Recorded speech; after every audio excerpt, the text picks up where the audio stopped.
Conformational isomerism पढ़ रहे थे ना हम लोग।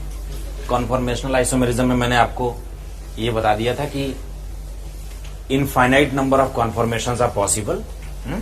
Out of those infinite conformations, most stable conformations which lie at the minima of the potential energy curve, they are known as conformational isomers. They are also called conformers, right? Generally 360 degree तक घुमाने पर 3 conformers या conformational isomers बनते हैं, ठीक है ना। 3 conformers या कॉन्फॉर्मेशनल आइसोमर्स बनते हैं, ठीक है ना। जनरली अगर हम 60 डिग्री घुमाते हैं तो 3 कॉन्फॉर्मर्स बनते हैं। बात समझ में आ गई? क्लियर हो गया? उसमें तो कोई दिक्कत नहीं आई थी आपको? उसके बाद मैंने आपको कुछ होमवर्क भी दिया था कि स्टेबल कॉन्फॉर्मेशंस का न्यूमैन और सॉहर्स बनाओ। बना दिया आपने? एक दो, जैसे एक करता हूं, draw the stable conformations of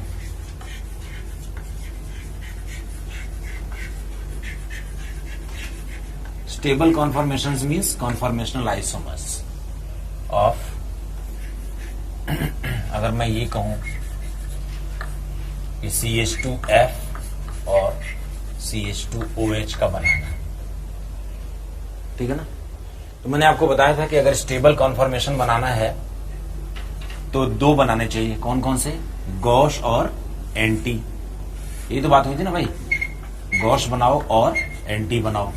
तो कार्बन नंबर 1 पर एक OH और 2 हाइड्रोजन्स है। कार्बन नंबर 2 जो हमें नहीं दिख रहा, उस पर एक F है और 2 हाइड्रोजन्स है, right. This is gosh conformation, ठीक है ना। ये है गॉश, और इसका एंटी क्या बन जाएगा बताओ? कार्बन नंबर 1 जिस पर OH और H है, और कार्बन नंबर 2 जिस पर F और H है, ये एक एंटी कॉन्फॉर्मेशन बन जाएगा, ठीक है ना। Which one is more stable? Which one is more stable? पहला, because of hydrogen bonding, this is more stable. अगर इसी को सॉहर्स में दिखाना होता तो क्या करते? ये जो कार्बन कार्बन की लाइन है इसको साइड में कर देते ऐसे। क्यों? ये फ्रंट कार्बन होता तो फ्रंट कार्बन पर OH वर्टिकली अपसाइड और बाकी दोनों हाइड्रोजन 120 डिग्री पर, रियर कार्बन पर H वर्टिकली डाउनवर्ड्स, राइट, और बाकी ये F और H ऐसे है। हाइड्रोजन बॉन्डिंग इस फ्लोरीन और OH के बीच में हो रही है, ठीक है ना। ये गॉश वाला सॉहर्स है।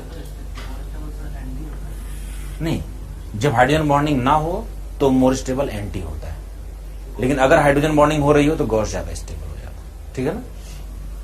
क्लियर है? इसमें भी फ्रंट कार्बन पर OH वर्टिकली अपसाइड है, राइट, और रियर कार्बन पर F वर्टिकली डाउनवर्ड है। ये एंटी हो गया और ये गॉश हो गया। ये सॉहर्स प्रोजेक्शन फॉर्मूला हो गया। तो न्यूमैन और सॉहर्स में कोई अंतर नहीं है, केवल व्यू पॉइंट का अंतर होता है। क्या मैंने आपको बताया था? कर दोगे? जहां तक एंटी के डाइपोल मोमेंट की बात है, यहां पर एंटी का डाइपोल मोमेंट 0 नहीं है, ठीक है ना। Mu anti, dipole moment of anti conformation, dipole moment of anti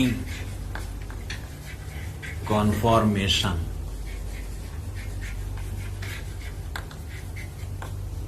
mu anti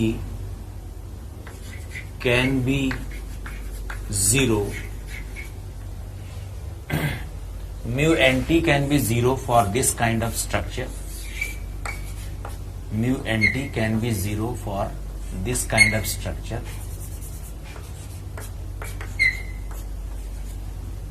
Mu anti will be 0 if Z is monoatomic group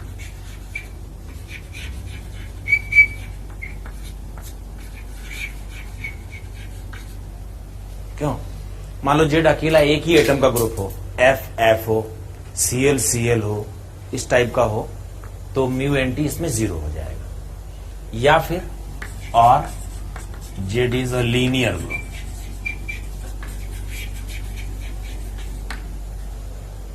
या तो जेड जो है वो लीनियर ग्रुप तो हो जाता है।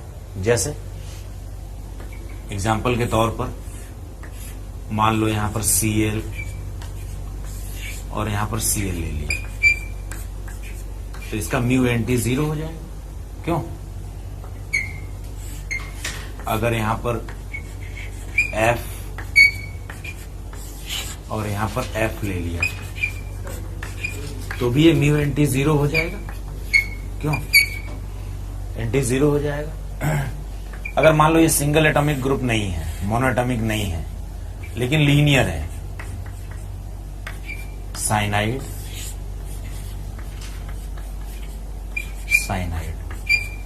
तो भी म्यू एनटी 0 हो जाएगा।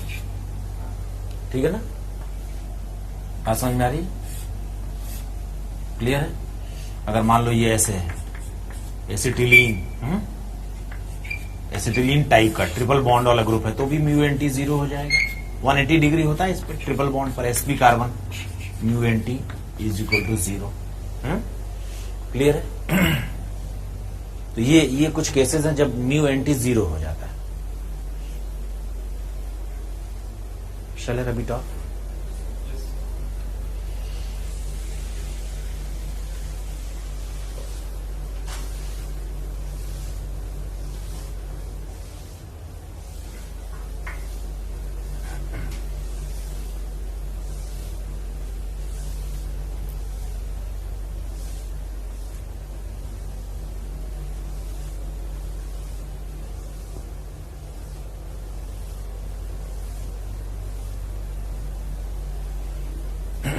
इसी तरीके से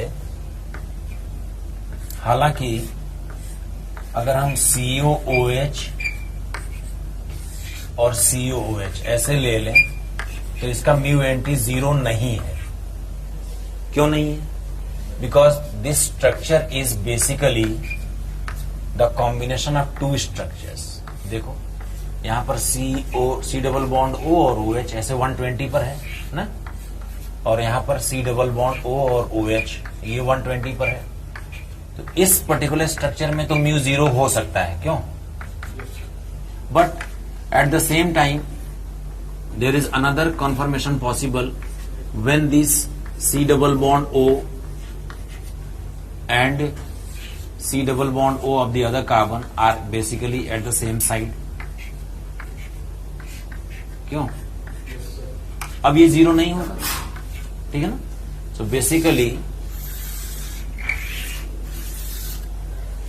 this dicarboxylic acid it is butane dicarboxylic butane dioic acid. There are 4 carbon including the carbons of the group, and basically this structure is the combination of these two structures.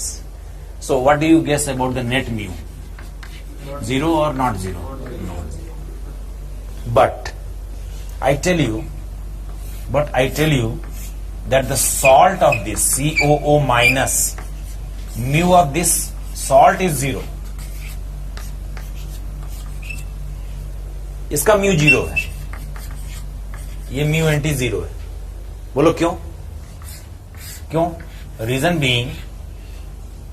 reason is that when there is a negative charge, this negative charge is in resonance. So basically this pi bond is delocalized and minus half is equally distributed. Understand? Getting? तो जो net effect है वो तो 0 हो जाएगा ना, क्योंकि इसमें भी इक्वली डिस्ट्रीब्यूटेड है। Minus half. अंडरस्टूड? हाँ, that's why it is 0. That's why this mu n t is 0. You understand? Because the negative charge is equally distributed on both of the oxygens, and system is planar as such.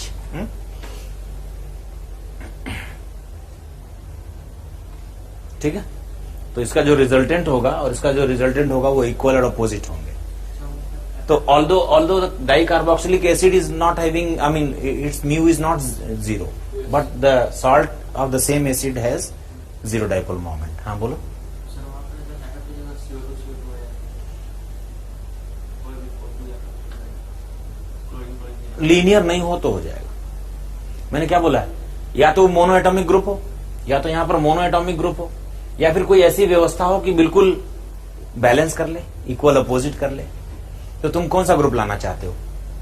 CO2 तो नहीं आ सकता, O2 भी नहीं आ सकता, क्योंकि उनकी तो vacancy फिर कार्बन से जुड़ने के लिए कोई चांस नहीं है ना। लेकिन कोई भी ग्रुप ले आओ, बस एक ही चीज का ध्यान रखना है अपने को, क्या कि या तो वो लीनियर हो या फिर उसके चार्जेस जो है इक्वल और अपोजिट हो जाए। जैसे कि इसमें NO2 माइनस करोगे तो भी हो जाएगा।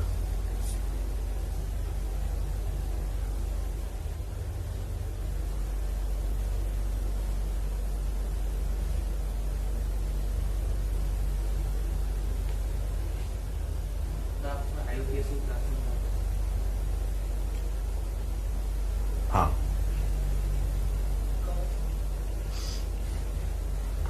या मेरा एक बैच शुरू हो रहा है UD1, इसी वीक में शुरू हो रहा है। तो क्या IUPAC पढ़ने के लिए वहां आ जाओगे, मैनेज कर लोगे शाम को? तो शुरुआत में तुमको IUPAC में क्या पढ़ना है, सीधे फंक्शनल ग्रुप वाले में आना, या बिल्कुल डे 1 से आना चाहते हो? अगर डे 1 से आना चाहते हो तो आ जाओ। शुरू में मैं IUPAC नहीं पढ़ाता, शुरू में मैं degree of carbon, degree of alcohol, degree of alkyl halide, हाँ, फिर हाइब्रिडाइजेशन, सिग्मा बॉन्ड गिनो के, primary carbon, secondary carbon, tertiary carbon, ये सब है। तो अगर पढ़ना हो तो इस बार इस वीक में सैटरडे को एक क्लास है शाम को, ठीक है ना, जिसको आना हो आ जाना। मेरा ऐसा मानना है कि जैसे अगर पढ़ भी रखा है तो भी बैठ जाना चाहिए। क्यों, एक आदमी बोलेगा, आपका क्या काम है, फालतू में आपका रिवीजन भी हो जाएगा फोकट में, नहीं समझे? उसी चीज को तुम्हें खुद से पढ़ना होगा तो 2-4 घंटे लग जाएंगे। क्या पता पहले मोटिवेटेड होगे तब पढ़ोगे, बैठोगे, और वहां मैं बोलता रहूंगा, तुम बैठ के केवल सुन लोगे तो तुम्हारा रिवीजन हो जाएगा। ये होता है। जब भी हमारी यूनिवर्सिटी में कोई लेक्चर वेक्चर होता था ना, कोई बाहर से कोई स्पीकर आता था, तो हम लोग जाके वहां पसर जाते थे। हमारा ऑडिटोरियम था। क्यों भाई, अगला कुछ तो बताएगा ही, और अदरवाइज भी हम कौन सा इंपॉर्टेंट काम कर रहे हैं जो ना जाए करके हैं। तो जाके हम लोग वहां बैठ जाते थे। अगर उनकी बात समझ में आई तो बहुत अच्छी बात है, नहीं समझ में आई तो कोई बात नहीं, हम वहां एसी की हवा खा के लौट आते थे। ठीक है, क्योंकि भाई कोई आया है, कुछ ज्ञान की बातें कर रहा है, तो क्या पता अपने को मिल जाए नहीं थोड़ा बहुत उसमें से।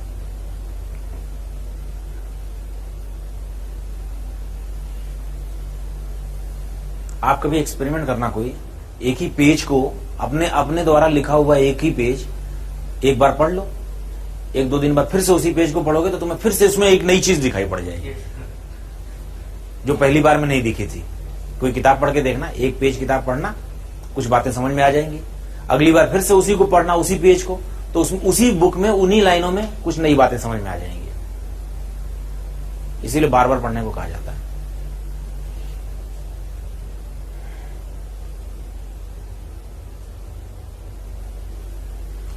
और अभी तो स्कूल वगैरह भी नहीं जाना है, मजे से आ जाएगा। शाम को आ जाना, UD1 वाले बैच में पढ़ना मेरे साथ। हाँ, तो थोड़ा फास्ट भी चलेगा तो आपको अच्छा ही, आपका तो रिवीजन करना है सिर्फ। इंग्लिश वाला ऑफ कोर्स, हिंदी वाला तो चल रहा है, उसमें क्यों आओ।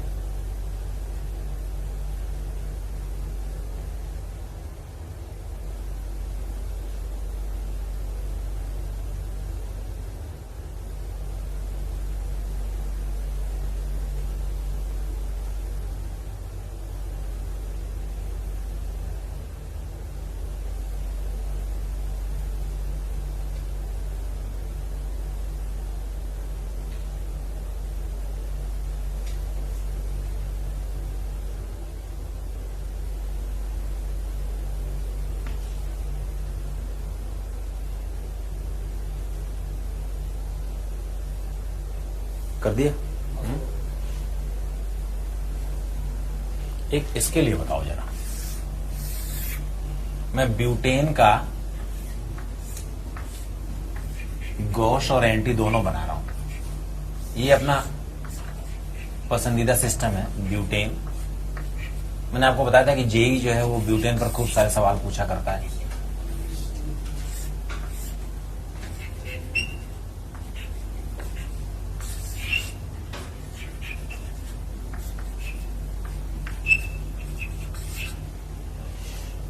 इसमें बताओ म्यू का क्या रहेगा, किस में 0 होगा और किस में 0 नहीं होगा?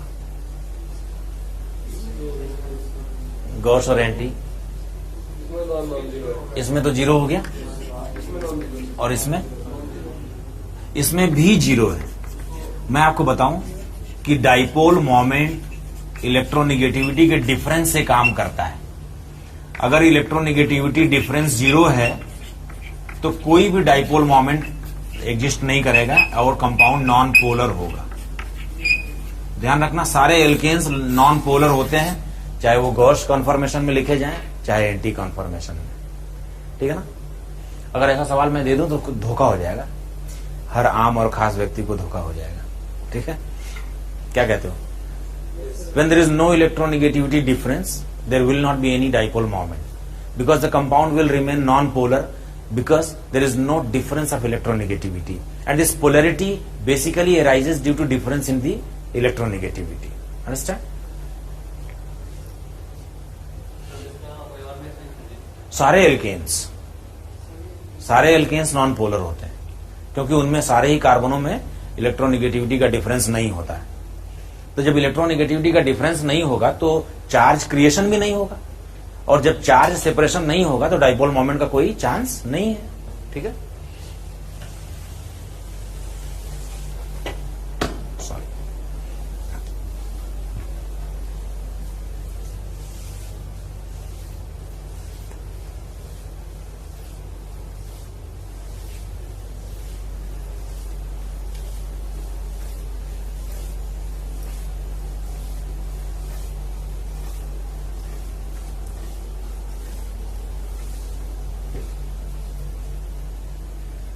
ठीक है। तो जब भी कभी मान लो एक कोई क्वेश्चन ले लेता हूं मैं, एक क्वेश्चन है और आपसे कहा जाए कि इसमें डाइपोल मोमेंट 0 होगा या नहीं होगा, तो आप कहोगे कि 0 नहीं होगा। क्यों? क्योंकि ये कंपाउंड 2 कॉन्फॉर्मेशंस में एग्जिस्ट करता है, एक गॉस और एक एंटी। एंटी का तो 0 होता है लेकिन गॉस का 0 नहीं होता है। अब कितना मोल फ्रैक्शन, कितना परसेंटेज एंटी का है, कितना परसेंटेज या मोल फ्रैक्शन गॉस का है, उसके हिसाब से इसका ऑब्जर्व्ड डाइपोल मोमेंट कैलकुलेट किया जा सकता है, ठीक है ना। Observed dipole moment mu observe is equal to summation of mu I X I. ये फॉर्मूला तुमने पढ़ा होगा, नहीं समझे? जैसे कि मान लो ये 2 कॉन्फॉर्मेशंस में एग्जिस्ट करता हो, ठीक है ना, तो हम इसी फॉर्मूले को ऐसे लिख सकते हैं, mu A into X A plus mu gauche into X gauche, ऐसे, where mu A is dipole moment of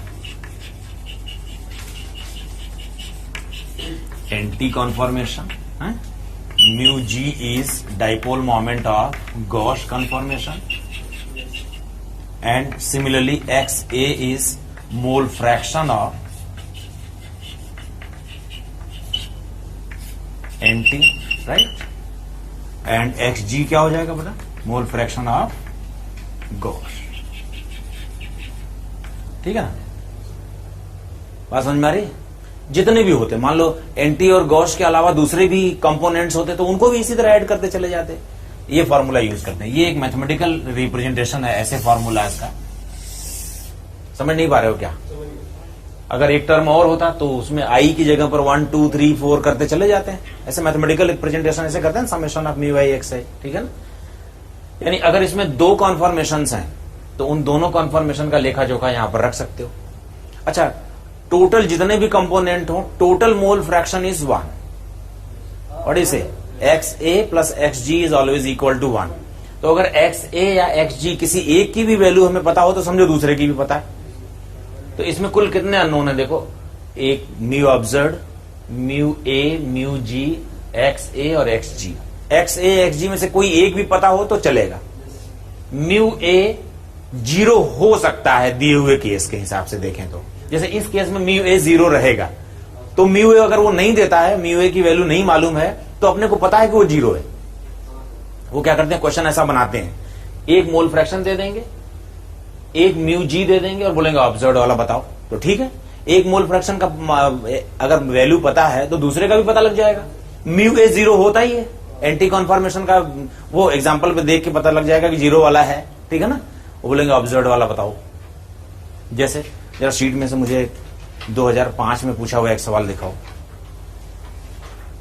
2005 में जेई में पूछा हुआ क्वेश्चन है, एक एक्सरसाइज 3 में है, मिला क्या? हाँ, मैं पढ़ता हूं।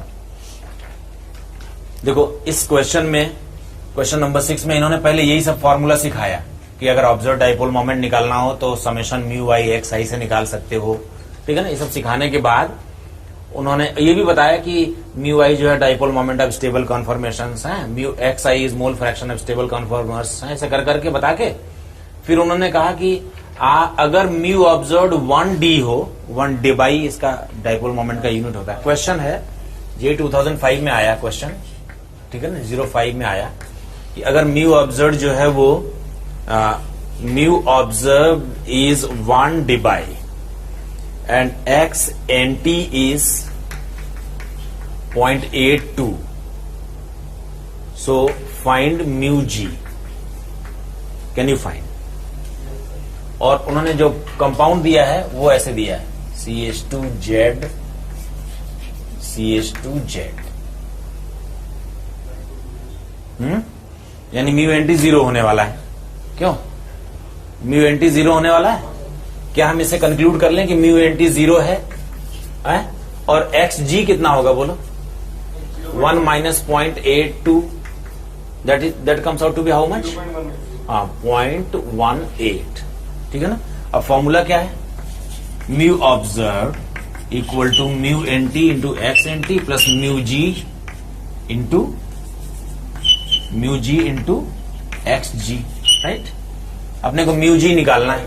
ये टर्म तो 0 हो गया ना, ये तो 0 हो गया, तो 1 equal to 0 plus mu G into 0.18, so mu G comes out to be how much? 1 upon 0.18, this comes out to be 100 upon 18, तो ये 5 से थोड़ा ज्यादा आएगा। हाँ, अगर 20 होता तो 5 आ जाता। कितना आया? 5.5, ठीक है ना। इस तरह के क्वेश्चंस कर लोगे। इस क्वेश्चन का एक पार्ट और है, लेकिन अभी कुछ और बातें करने के बाद वो बताऊंगा। समझ तो आ रहा है ना? किसी को प्रॉब्लम तो नहीं हो रही इसमें? इस क्वेश्चन में कुछ खास बातें क्या क्या है? एक तो ये कि एक्स एन टी दिया है तो एक्स जी हमको मालूम होना चाहिए कि 1 माइनस करके निकालना। दूसरा, म्यू ए उन्होंने दिया नहीं है और ना ही उन्होंने कोई ऐसा जिक्र किया है कि इसको 0 ले लें। ये हमें पता होना चाहिए कि म्यू ए को 0 लेना है, ठीक है ना। और क्वेश्चन में भी एग्जांपल ऐसे ही बनाए जाएंगे जिसमें म्यू एन टी 0 होता है। कई बार म्यू एन टी 0 नहीं होता है। बात समझ में आ रही है? म्यू एन टी 0 नेचुरली नहीं, वो तो उन्होंने तो ये फार्मूला लिख के दिया है ना, इसके लिए करना है, उन्होंने लिख के दिया है। उनको ये भी लिखना चाहिए कि जेड जो है वो मोनो एटॉमिक है, ठीक है, लिख देना चाहिए था, लेकिन नहीं लिखा तो भी अगर उन्होंने म्यू ए का जिक्र नहीं किया that means it is considered to be 0। तो वैसे भी 0 होना ही है, तब तो म्यू जी भी 0 हो जाता।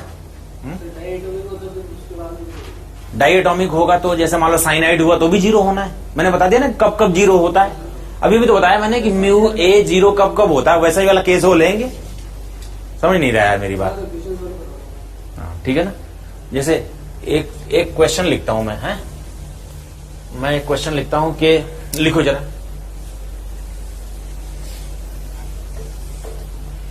इसके लिए क्वेश्चन ये है CH3 CH2 Cl, ये क्वेश्चन है, कार्बन 1 2 3 है? तो आप C1 और C2 के रिस्पेक्ट में with respect to C1 C2 आप कॉन्फॉर्मर्स बनाएं। कौन सा कॉन्फॉर्मर बनाना है? कॉन्फॉर्मर मतलब स्टेबल कॉन्फॉर्मेशन या कॉन्फॉर्मेशनल आइसोमर बनाना है, लेकिन वो सबसे ज्यादा पोलर होना चाहिए। With respect to C1 C2 draw most polar conformational isomer, या कॉन्फॉर्मर लिख दूं? कॉन्फॉर्मर लिख दूं, चलेगा तुमको? Conformer, most polar conformer. आपको तो पता है कि कॉन्फॉर्मर दो ही होते हैं, गॉश और एंटी। उनमें से कौन सा सर्वाधिक पोलर होगा वो बताओ। तो तुम तो दोनों बना लो, फिर आंसर में टिक कर देना कि यही वाला आपको चाहिए। सर्वाधिक पोलैरिटी किसमें होगी? मैं बनाता हूं, ये Cl ऊपर रख देता हूं, राइट राइट। ये गॉश बना दिया, ये गॉश हो गया। ये जो डाइपोल मोमेंट जब होगा तो कार्बन से Cl इलेक्ट्रॉन अपनी ओर खींच लेगा, तो ये वाले इलेक्ट्रॉन इधर की ओर जाएंगे, CH3 वाले कार्बन की ओर आएंगे, ठीक है ना। क्योंकि खींच तो वास्तव में इलेक्ट्रॉन का फ्लो तो क्लोरीन की ओर हो रहा है ना, पूरा पूरा। अच्छा, अब मैं एक बार एंटी भी बना देता हूं, ClH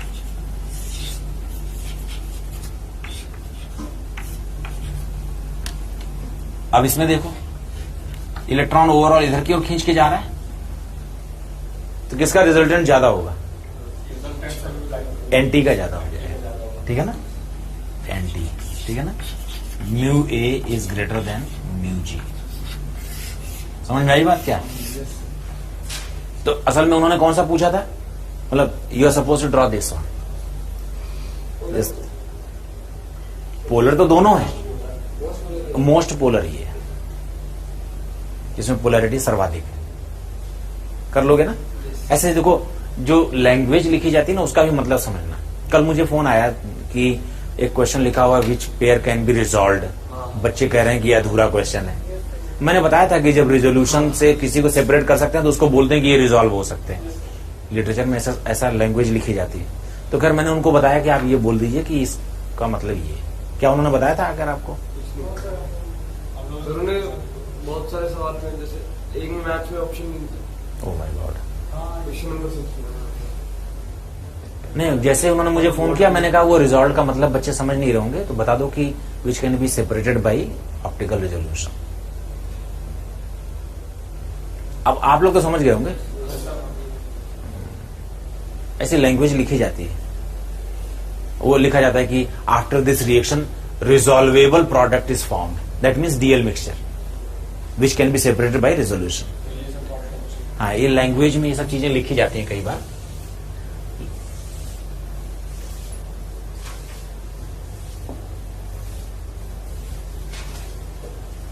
तो जैसे अभी ये वाला सवाल मैंने बोल दिया, मोस्ट पोलर कॉन्फॉर्मेशन। तो इसका मतलब क्या है कि अपने को एंटी बनाना है, ठीक है ना। इसका मतलब ये है कि जिसमें डाइपोल मोमेंट सर्वाधिक हो, सीधा सा फंडा यही है। और कॉन्फॉर्मर लिखा हुआ मतलब अपने को एंटी या गॉश ही चलेगा।